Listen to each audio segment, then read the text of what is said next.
No seu televisor, a TV Galega. Na TV Galega, o mesa de bar. E na mesa de bar, a Marilise Martínez. Martínez. Ou Martínez.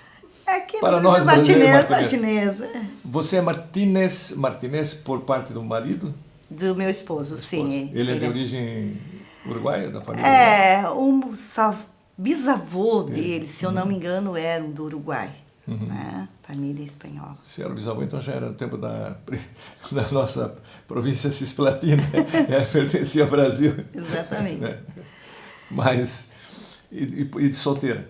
Schmidt. Schmidt? Aham, Schmidt. Daquele Schmidt que tinha padaria Schmidt ali na São Paulo? Não, a minha família é do Rio Grande do Sul. Ah, são outros Schmidt. Exatamente, Schmidt do Rio Grande do Sul. Lá tinha o Schmidt Cavalinho, que fabricava revólver lá no Rio Grande do Sul.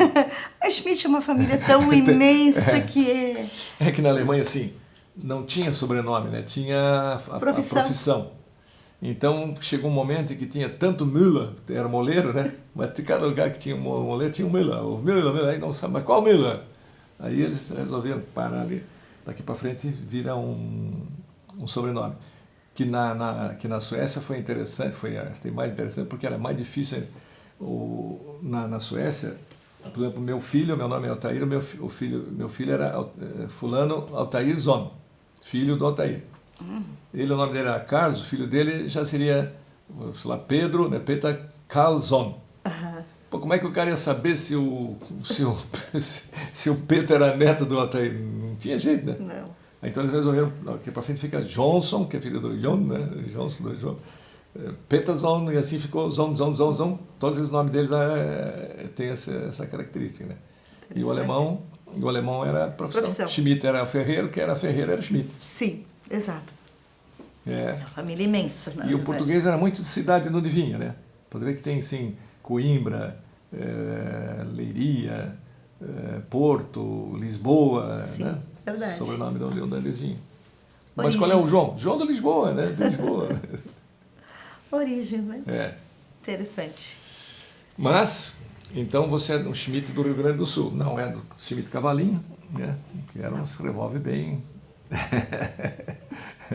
Mas marcou a marca. E agora virou Martínez. Advogada? Advogada. Estou na FURB? Não. Não? Eu fiz a minha primeira formação no Rio Grande do Sul, Universidade Federal de Santa Maria. Eu sou gestora de... Então você namorou lá e casou lá, não? Casei em Porto Alegre. Eu trabalhei na Siderúrgica Rio Grandense do Grupo Gerdau, logo assim que me formei, na minha primeira formação.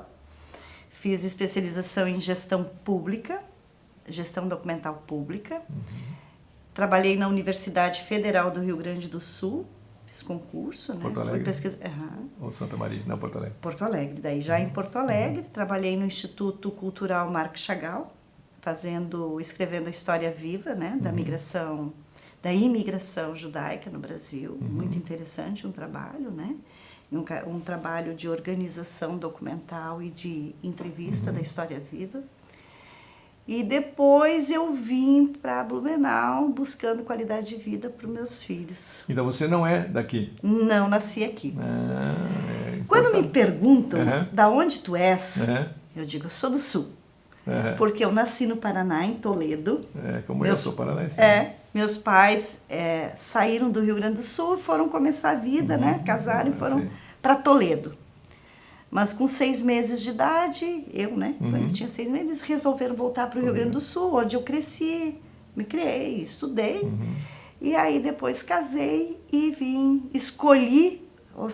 eu escolhi Blumenau para ser a cidade para viver. E eu sou apaixonada por essa cidade. Me sinto blumenauense. A gente tem uma certa dificuldade quando chega para fazer amizade, né? O pessoal é muito desconfiado aqui. Mas depois que faz amizade, também é uma amizade sincera. É mais diferente do que você em Itajaí, você chega lá no primeiro dia, você tem 200 amigos, se precisar também desaparece tudo. Mas sabe, Pimpão, que quando eu cheguei, muita gente me disse isso, mas eu senti um aconchego tão grande. É inexplicável isso. Também já mudou bastante, né? Mudou muita coisa, mas também quase 30 anos atrás eu estou aqui, né? Porque senão você chega aqui, Schmidt, ja, sprechen Sie Deutsch? Nein. Então, Pisse, pouquinho. Porque eu fiz entrevista aqui com um cidadão que já tinha até 100 anos, e ele era aqui de Ascurra, E o sobrenome dele era Tais, família alemã, o Tais. pai alemão, mas a mãe dele era de italiana. Então ele não falava alemão. Aí ele veio para Blumenau procurar emprego, foi na companhia Hering procurar emprego, não deram emprego para ele, não falava alemão. Você não é alemão, não fala alemão. Aí não dá, né? E assim, quando a mãe não fala, o filho também não fala. Né? Não. Por isso é mais outra coisa que vem da mãe, né? É cultural, trazer do berço, né? Até erro de berço, assim, eu tenho erro, eu falo assim, diz para mim fazer, para mim comer, né? Eu sei que está errado, mas não adianta, na hora de falar sempre sai, porque minha mãe falava assim. É verdade. Né? Traz, né? Fica gravado. Fica. Erro de berço mesmo. E como a figura materna ela é importante na vida da... Claro que a paterna também, mas a materna marca muito, né? Meu pai era militar, né? Quer dizer, militar, levanta cedo, vai para o quartel, fazer ginástica, aquela coisa toda, né? E quando eu chego em casa, para dar uns gritos também, feito lá com soldado. Mas era o bicho-papão, né? Para a mãe ele era o bicho-papão, daí tem mais essa aí, né? Olha, que teu pai chegar em casa. Teu pai chegar em casa. Vai ficar sabendo. Mas a minha mãe era braba, sabe? Ela me deu uma surra lá que eu nunca mais esqueci, mas tinha que dar razão para ela, né? Uma vez eu me meti a dirigir um trator que o vizinho pediu para deixar no nosso quintal, e aí pegava no magneto, fui lá, ela tinha saído, fui lá, peguei e vim para frente, tinha aquelas manobras. Por sorte que tinha uma descidinha assim, depois o barranco ia a casa, né?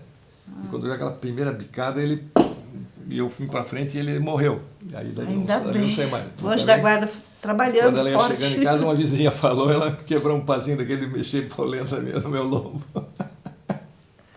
Nunca mais pegou trator sem autorização. Outra vez ela não queria que fosse no rio Barigui nadar, os guris, porque podia morrer afogado, né? Aí eu fui, né, escondido, e voltei, subi no sótão, tinha uma mala lá, eu escondi meu calçãozinho lá dentro daquela mala. Uns 2 anos depois ela foi fazer qualquer coisa, abriu aquela mala, cheguei, trouxe tudo mofado, me deu uma surra. Uma surra atrasada ainda. Foi tudo verde, tudo peludo aquele calção. Mas esse limitador é importante, né? Não, claro que é importante. O limitador que está faltando hoje um pouco. Está faltando. Até onde tu pode ir? A gente está construindo uma sociedade permissiva demais, sem limites. Sim. E quando tu não tem limite, tu não respeita o outro. Tu não tens empatia, tu não consegue te colocar no lugar do outro. Isso é extremamente complicado para a sociedade que a gente vive. E uma vez vi um padre até fazendo uma prática na Alemanha de um cidadão que foi condenado à morte, e a mãe foi visitá-lo, né? E disse, mas meu filho, né? Eu dei tudo o que você precisava, você teve tudo o que você precisava. Eu disse, não tive tudo. Teve tudo, sim, eu te dei tudo que precisava. Não, você nunca me deu amor. Porque a pessoa acha que e é verdade, né? E quando você é permissivo, é fácil educar com permissão. Difícil negar. É negar. Ainda mais que a criança sabe pedir, né? Ele sabe. É difícil dizer não, limitar, é difícil. Pede com jeitinho, pede chorando. Né? E essas crianças são espertas, são né? muito espertas. Uma vez eu estava ali no shopping com as minhas netas, né? Pequenininha. Vovô, nós não temos daquele canudinho ali, as canudinhas assim com Mickey, pato dono para tomar refrigerante. Eu disse, então pede pro vô Fabiano, que era o outro avô, né? Mas ele não tem dinheiro. Eles são espertos, eles vão tentando. Mas nós temos que mudar essa postura, né, Pimpão? Eu acho que a gente pode, dia a dia, conversar com os nossos filhos, com os nossos... O que pode, o que não pode. O que não sabe? pode. O que tem direito, o que tem obrigação. Porque a gente está construindo uma sociedade chata, e indisciplinada. Intransigente e indisciplinada. Então a gente tem que pensar se realmente é isso que nós queremos e o que nós podemos fazer. Infelizmente é bem isso aí mesmo. Agora, como mudar isso, né? O poder transformador está na mulher. A gente estava Está na mulher. Realmente... A mãe que educa. A mãe, ela tem o poder, ela gera e ela transforma. E não é porque é melhor ou pior, não é isso. Porque ela tem realmente essa visão diferente, diferenciada. E ela consegue, sim, ter esse poder transformador. Claro que, para concretizar essa visão, ela precisa se aliar à visão do homem. Então, tem toda uma questão não só de empoderamento, mas de transformar, de unir, né? De unir essas visões e da mulher se colocar também à frente disso. Opa, agora é a minha vez. Eu preciso realmente... eu tenho esse compromisso, eu tenho essa obrigação de fazer diferente, de transformar tudo que está na minha volta. Você sabe que eu vivi na Alemanha. Aí o que eu verifiquei na Alemanha é o seguinte: as alemãs, elas são muito mais determinadas do que os homens.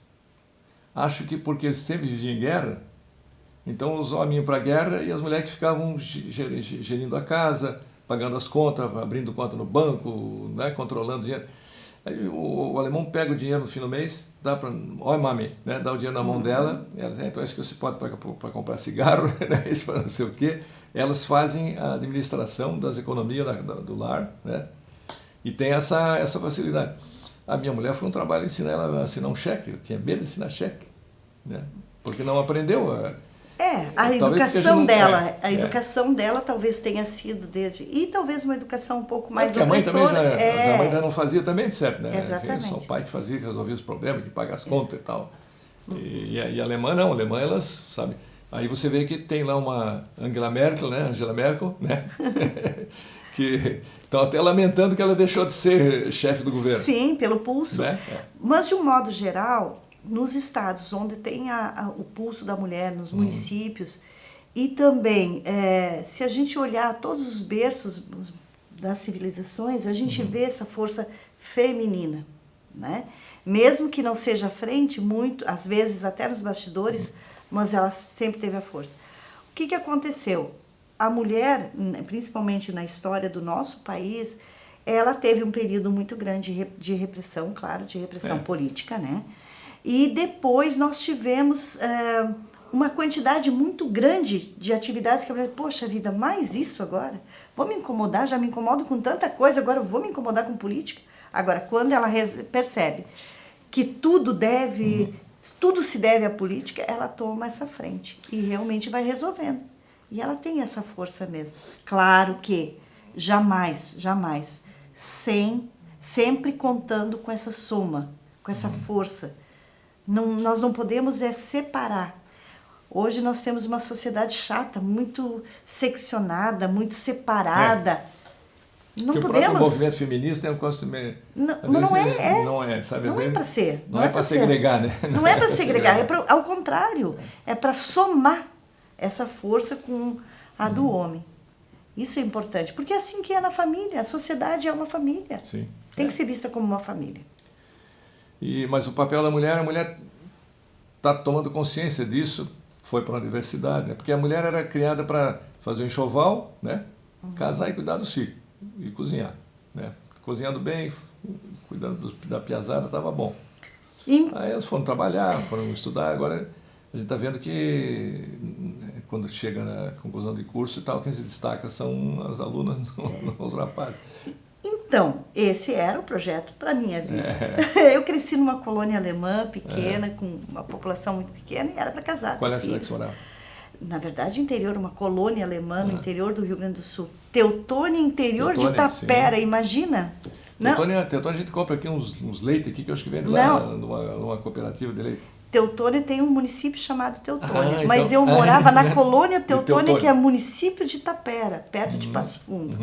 Uma área rural, né? Teutônia porque era dos alemães, a Teuton. Terra de Teutões, exatamente.